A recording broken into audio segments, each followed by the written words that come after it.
बिस्मिल्लाहिर्रहमानिर्रहीम। अस्सलाम वालेकुम। अबरार शीर आपकी खिदमत में एक मरतबा फिर हाज़िर है और आपसे दरख्वास्त है कि अगर अभी तक आपने इस चैनल को सब्सक्राइब नहीं किया तो इसे सब्सक्राइब कर लें, जो बेल आइकन उसको ज़रूर प्रेस कीजिएगा। आपका बहुत बहुत शुक्रिया। नरेंद्र मोदी के हवाले से पाकिस्तान में बेतहाशा नफ़रत पाई जाती है। उसकी बहुत सी वजूहात हैं और ये भी एक हकीकत है कि नरेंद्र मोदी और इमरान ख़ान में बहुत सी कदरें मुश्तरक भी हैं, लेकिन दोनों में एक वाज़े फ़र्क भी है। इस हवाले से बात करेंगे, लेकिन मामला वही है घड़ी का। हर घड़ी एक ही घड़ी, हालांकि घड़ियां एक से ज़्यादा हैं।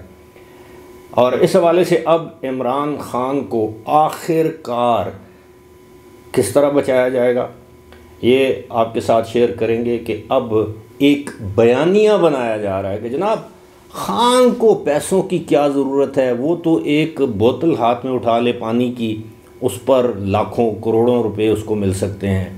वो किसी कंपनी का बल्ला हाथ में उठा ले, किसी मशरूब बनाने वाली कंपनी की तशहीर में शामिल हो जाए, तो ख़ान को तो पैसों की ज़रूरत है ही नहीं, इसमें कोई शक नहीं है। लेकिन ख़ान की नाक के तले बहुत कुछ हुआ है। इस हवाले से भी बात की जाएगी कि अब ये सारा मुद्दा मलबा किस पर डाला जाएगा। वो एक शेर का एक मिसरा है, किसके घर जाएगा तूफ़ान बला मेरे बाद। तो खैर ये तो बात की बात है, लेकिन हकीकत ये है कि इस वक्त सबसे ज़्यादा इस सूरत हाल को अगर कोई शख्स एंजॉय कर रहा होगा, जिसको तमानियत हो रही होगी कि हाँ हुण आराम ही, वो है सऊदी वलीअहद शहज़ादा मोहम्मद बिन सलमान। वो कह रहे होंगे कि मेरे साथ तुमने धोखा किया है और देखो तुम्हारे साथ आज क्या हो रहा है। बात हो रही थी जनाब नरेंद्र मोदी और इमरान ख़ान। जिस तरह मैंने बताया कि नरेंद्र मोदी और इमरान ख़ान के माबैन, ये दोनों के दरमियान बहुत सी कदरें मुश्तरक हैं, इनकी बहुत सी आदात मिलती हैं, जिनमें से दो तीन मैं गिनवा देता हूँ। एक तो ये है कि दोनों फाशिस्ट ज़हनियत के मालिक हैं। दूसरा ये है कि दोनों अपने सियासी मुखालफिन को, सियासी जमातों को या इख्तलाफ रखने वाले लोगों को बर्दाश्त नहीं कर सकते और उनकी कोशिश है कि इनको कुचल दिया जाए, दुनिया से हटा दिया जाए, सफ़ाए हस्ती से मिटा दिया जाए।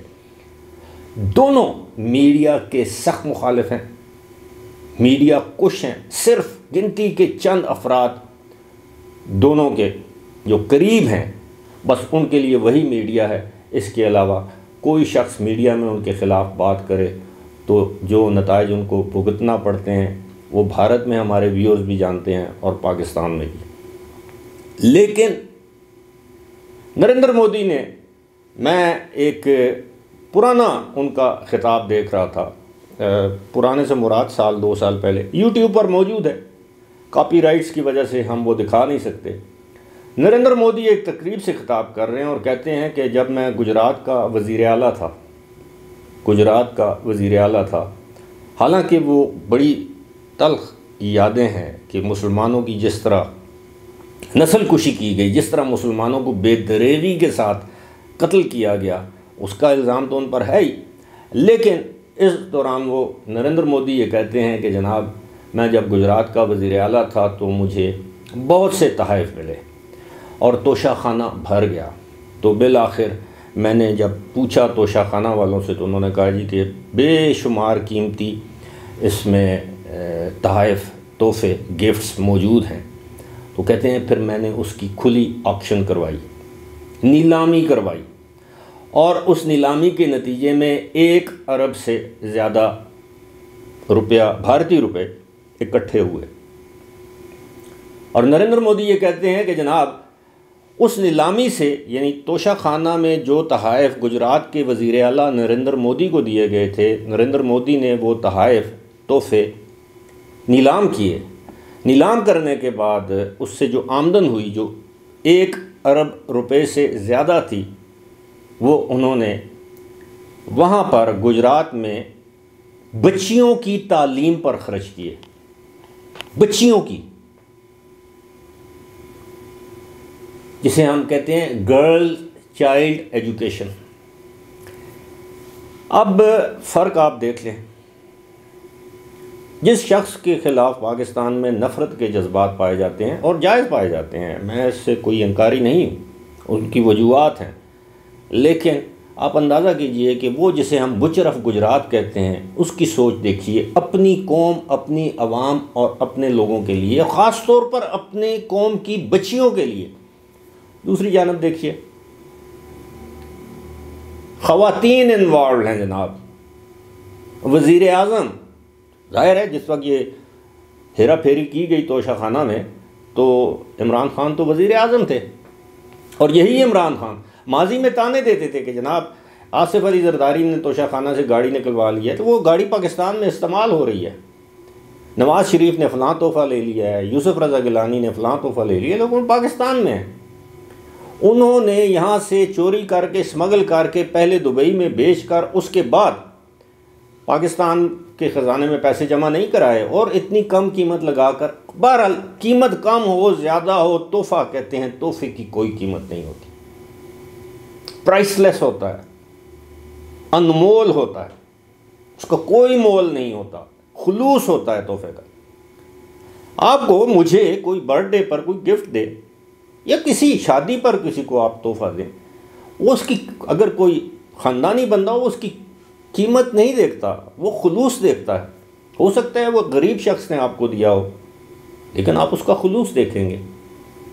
लेकिन इधर क्या हुआ, और आज आप देखें पूरी दुनिया में जग हंसाई हो रही है। लेकिन इस हवाले से भी मैं आपको एक बात बताऊं कि मैं हमेशा कहता हूं कि मैं अल्हम्दुलिल्लाह तालीम के ज़ेवर से आरास्ता हूं, लेकिन मैं ये कभी नहीं कहता कि मैं नाऊज़ बिल्लाह माअज़ल्लाह मैं कोई वली अल्लाह हूँ। हम भी दीगर लोगों की तरह अल्लाह के गुनाहगार इंसान हैं, लेकिन आप अंदाज़ा कीजिए कि सादिक और अमीन, ये खिताब, ये लक़ब उनके लिए मुकर्रर और मुख्तस है, जिनके लिए अल्लाह ताला ये फरमाता है कि मैंने पूरे जहान, ये कायनात उनके लिए तख्लीक की, यानी हज़रत मोहम्मद सल्लल्लाहु अलैहि वसल्लम, उनके लिए ये जो दो अलकाब कह लें, ख़िताब कह लें, नाम कह लें, उनके लिए मुख्तस थे। इनको ज़बरदस्ती दिए गए, और जिसने दिए आज उसकी हालत देख लें, और जिसको मिले वो इतराता था कि मैं सादिक और अमीन। आज देखें कि दुनिया का कोई कोना ऐसा नहीं है जहाँ उस सादिक और अमीन की घड़ी चोरी की दास्तानें बयान न की जा रही हों। आप जो मर्जी गए मुख्तलिफ तस्वीर लगा के वो गोरों शोरों को बिठा के बताएं कि ये तो मैंने ख़रीदी, बात जो भी है, असल बात सबको मालूम है। और मैं यही आपसे अर्ज़ करता रहा हूँ हमेशा कि अल्लाह ताला किसी भी इंसान को दुनिया से उस वक्त तक नहीं उठाता जब तक कि उसकी असलियत लोगों पर वाज़े ना कर दे। फिर कहते हैं जी खान को क्या ज़रूरत है। अब क्या हो रहा है, अब ये एक बयानिया बनाया जा रहा है कि अगर चारों न चार कल को ये मामला दबता नहीं है, अब तो ये कहते हैं घड़ी थी या क्या है, लेकिन ऐसा नहीं है। अब ये बयानिया बनाया जा रहा है कि जनाब ये कोई ख़वातीन थी जिन्होंने मजबूर किया। कल भी मैं देख रहा था एक टेलीविज़न इंटरव्यू में फैसल वावडा, जिनको पीटीआई से तो निकाल दिया गया, वो यही कह रहे थे कि जी बाज़ औक़ात वो दूसरे का इल्ज़ाम भी अपने सर ले लेते हैं, वो दूसरे को बचा लेते हैं और अपने ऊपर वो सारी मुसीबत ले लेते हैं। ऐसा नहीं है। इमरान खान तो सेल्फ सेंटर्ड, इंतहाई सेल्फिश, खुदगर्ज इंसान है। पैसे से उनको प्यार हो ना हो, हमने देख लिया इक़्तिदार के लिए वो क्या कुछ नहीं कर सकते। हर आए रोज़ एक नया बयानिया, कभी मज़हब का टच, कभी रियासत मदीना, कभी अमर बिल मारूफ, कभी अमेरिका की ग़ुलामी से आज़ादी, कभी हकीकी आज़ादी, और अगले दिन मेरा तो अमेरिका से कोई लेना देना नहीं है, मैं तो अमेरिका से अच्छे ताल्लुकात का ख़्वाह हूँ। वही ब्लोइंग हार्ट ब्लोइंग कोल्ड, एक दिन आर्मी चीफ के लिए सब कुछ कर गुजरने को, और दूसरे दिन कहते हैं कि नहीं हम तो पीछे हट गए हैं जनाब। मामला ये है जी कि अगर इमरान खान के घर से ये चोरी की गई है तो उसके ज़िम्मेदार भी इमरान खान है। वज़ीर आज़म इमरान खान थे, उनकी अहलिया नहीं थी। पैसा किसके अकाउंट में आया, कैसे, कौन लेकर गया, ये सारी चीज़ें आप देखिएगा आहिस्ता आहिस्ता ये एक एक परत खुलता जाएगा। और जिस तरह मैंने बताया है कि ये तो अल्लाह का निज़ाम है। अब कब तक मुनाफ़िक़त के सहारे, झूठ के सहारे लोगों को, मासूम सादा लोगों को बेवकूफ़ बनाते रहेंगे? ये वही सोशल मीडिया है जिस आप अपने ऑडियंस से कहते थे कि जनाब सोशल मीडिया पे जाओ, आप उसी सोशल मीडिया पे ये सब कुछ आ रहा है और बच्चे को पता है कि जनाब आपने क्या अमल किया है और आपके हवारी नहीं जी। खान को पैसों की क्या ज़रूरत है भाई? खान को पैसों की ज़रूरत है। देखें ना, खान एक बादशाह नहीं, शहनशाह, मुग़ल आज़म की तरह ज़िंदगी गुजार रहा है। देखें ज़मान पार की सूरत आप देखें, बनी गाला का घर, कोई आम शख्स इस तरह रहता है क्या? पाकिस्तान में किसी भी सियासतदान की इस तरह की तर्ज रिहाइश है? इतनी सिक्योरिटी है किसी भी सियासतदान?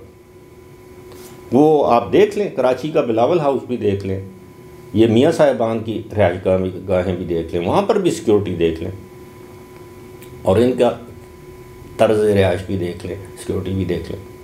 लेकिन ये जाहिल कौम है। मैंने नरेंद्र मोदी का जो वाक़या, ये कोई अफसानवी बात नहीं है, ये हकीकत पर मबनी बात है कि वो हुक्मरान वो अपनी कौम के लिए क्या सोचते हैं, और हमारे हुक्मरान इनकी निगाह अपनी नाक से, अपनी औलाद से, अपने अहल व याल से आगे जाती ही नहीं, और किसी को गरीबों का कोई ख्याल नहीं है। ये गरीब ही मरता है। अब आप अंदाज़ा करें ना, वो जो बाकी ज़ख्मी हुए थे उस हमले में, किसी को नाम भी याद है उनका? कोई उनकी कब्र पे, उनके घर पे फातिहा के लिए भी गया, उल्टा उसके बच्चों को बुला के दिलासा शलासा दिया, और उसको गोली लगी इमरान खान के गार्ड से। एक JIT, दूसरी JIT, तीसरी JIT बना रहे हैं, तोड़ रहे हैं। खैर, मौजू से बात हट जाएगी। एक ही बात कहकर आपसे इजाज़त चाहेंगे कि जब तक इस मुल्क में अक्रॉस द बोर्ड सही मानों में एहतसाब नहीं होता, उस वक्त तक मैं क्या बोलूँ, इस मुल्क का अल्लाह ही हाफ़िज़ होगा। और अब तक हमें ये महसूस होता है कि मौसूफ़ किसी न किसी के लाडले हैं। लेकिन हमेशा की तरह ये बात भी लिख लिए, मैं जिस तरह हर वीडियो में कहता हूँ, ओनली टिल 30 नवंबर।